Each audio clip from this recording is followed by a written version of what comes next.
Chapitre 13. Soho, au centre de Londres.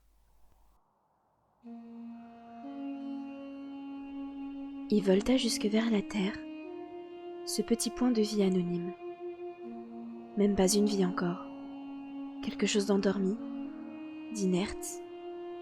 Une petite brise le souleva. Un souffle chaud, venu de la ville, plus bas, qui le poussa à continuer sa danse aérienne, telle une petite poussière à peine visible à l'œil nu. Ce point-là descendait doucement depuis plusieurs jours. Une chute prolongée, nonchalante, soumise au gré des courants tièdes qui l'avaient fait venir des climats plus torrides. Un long voyage céleste vers le nord, vers ces lieux plus frais. Mais depuis l'aube, la poussière avait entamé sa descente vers les rues bondées et se rapprochait du bruit. Le bourdonnement de la ville, la circulation et par moments les hurlements lointains d'une sirène de police. Enfin, alors que le soleil du matin surgissait au-dessus de la ville et projetait sa lumière entre les rayons de la grande roue de Londres Eyes, la retombée gracieuse du grain de poussière toucha à sa fin lorsqu'un petit coup de vent inattendu le poussa horizontalement jusqu'au plastique gracieux d'une jardinière installée sur le rebord d'une fenêtre tachée de suie, en hauteur d'une ruelle plutôt paisible de Soho. Les bruits de la vie étaient bien présents désormais. Le vrombissement des voitures qui se distinguaient par-dessus le brouhaha de la foule, les roucoulements et les bruissements d'ailes des pigeons posés sur un autre rebord non loin de là. Les notes de musique métallique qui s'échappaient d'une fenêtre ouverte dans l'immeuble d'en face, et enfin, le vacarme des poteaux d'un échafaudage qu'on déchargeait d'un camion plus bas dans la rue. Et au milieu de tout cela, ce petit grain de poussière, cette particule, demeurait inerte. Elle attendait encore qu'on la réveille de son profond sommeil. Et cela n'allait plus tarder. Un autre petit courant d'air poussa très doucement la poussière le long du rebord de la jardinière, sur à peine 2 petits centimètres, et ce fut suffisant. La petite particule rencontra une goutte de pluie isolée. Enfin, il était temps de se réveiller, de s'étirer, de passer d'un grain matériel génétique impuissant à autre chose, un agent actif, une vie. L'humidité pénétra son enveloppe et réhydrata son contenu. Toute une machinerie biochimique s'éveilla pour effectuer une sorte de redémarrage complet. Et les fragments de vie se mirent à écouter les ordres primitifs de la génétique qui leur intimait de se mettre au travail.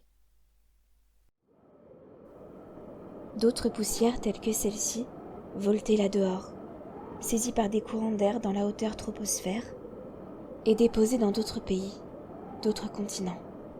Beaucoup ne parviendraient pas à s'éveiller, faute d'avoir rencontré de l'eau sous forme liquide ou faute d'avoir survécu à l'incinération de la micrométrie sur laquelle elles étaient arrivées en passagères clandestines lorsqu'elles avaient traversé l'atmosphère. Mais cette particule-là, comme quelques autres d'ailleurs, avait trouvé un terrain fertile où s'implanter. Pour l'heure, son univers se limitait à ce rebord de fenêtre perché au 5e étage d'un immeuble. Le réveil fut progressif. La première forme de vie, unicellulaire que rencontra la poussière dans le monde microscopique de la petite goutte d'eau, fut l'occasion d'un combat inégal entre 2 poids-plumes. La cellule succomba au grain de vie, plus imposant.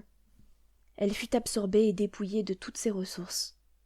Un véritable festin pour un organisme affamé. Mais son programme génétique ordonnait au grain de poussière bien plus qu'un simple mange.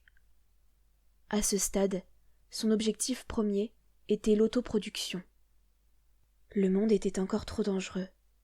Il n'avait qu'un pied dans le monde de la goutte d'eau, et un micro-organisme plus gros, friand de nouveaux venus ambitieux, l'aurait facilement annihilé. Il avait besoin d'aide. Il avait besoin de copie de lui-même. La reproduction était sa priorité absolue. Rapidement, il engagea un clone, et tous les deux s'employèrent à créer de nouveaux collègues. 20 minutes s'écoulèrent.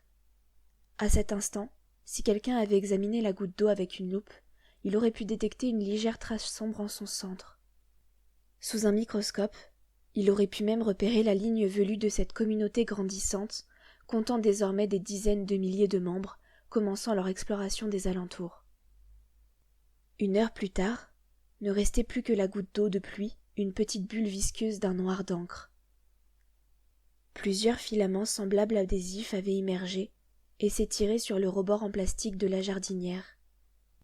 L'un d'eux avait rencontré une autre précieuse goutte d'eau et immédiatement avait envoyé un signal chimique via le filament jusqu'à la terre-mère pour indiquer qu'un satellite riche de ressources avait été découvert à proximité.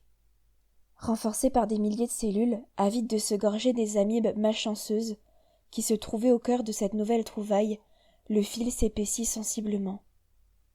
Le temps qu'une autre heure s'écoule, le rebord en plastique de la jardinière avait été entièrement colonisé, et une ramification plus épaisse et plus téméraire avait trouvé le moyen de descendre du rebord jusqu'à la terre fertile dans lequel plusieurs géraniums chétifs s'efforçaient péniblement de fleurir. Là, ce fut un véritable buffet de vie cellulaire.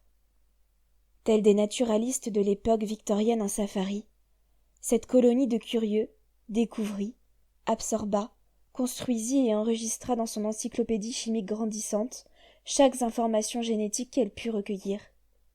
Tandis que la terre se transformait peu à peu en soupe, les géraniums demeuraient intacts.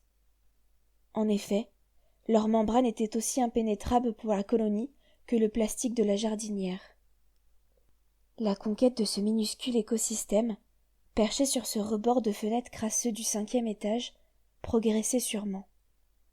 Lorsque tout d'un coup, une proie bien plus excitante se posa à proximité. Un pigeon.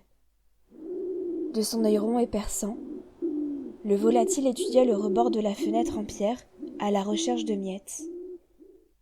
L'expérience lui avait apprise que ce genre d'endroit pouvait en receler des morceaux de choix. Hélas, il ne trouva rien d'intéressant. D'un petit bond, il grimpa sur le plastique vert de la jardinière et observa les géraniums en fleurs qui commençaient à s'affaisser, leurs racines ne les soutenaient plus dans la terre trop molle. Le pigeon se déplaça sur le rebord de la jardinière. Sa patte rabougrie se posa sur la première goutte de pluie conquise par l'organisme, le foyer des pères fondateurs de cette colonie prospère. Le pigeon fit un pas de plus, et plusieurs milliers de spores partirent avec lui, accrochés au-dessus d'une griffe. Le volatile perdit rapidement tout intérêt pour ce rebord de fenêtre avare de nourriture. Mais son instinct lui souffla qu'il pouvait trouver mieux dans les rues plus animées plus bas. Dans un froissement d'ailes, il descendit en piqué sur le cul-de-sac et passa au-dessus du camion à plateau où une demi-douzaine d'employés démontaient le poteau d'un échafaudage. Il partit en direction du brouhaha au bout de la ruelle. Pendant ce temps-là, plusieurs milliers de passagers voraces qu'il transportait sous sa patte s'étaient mis au travail.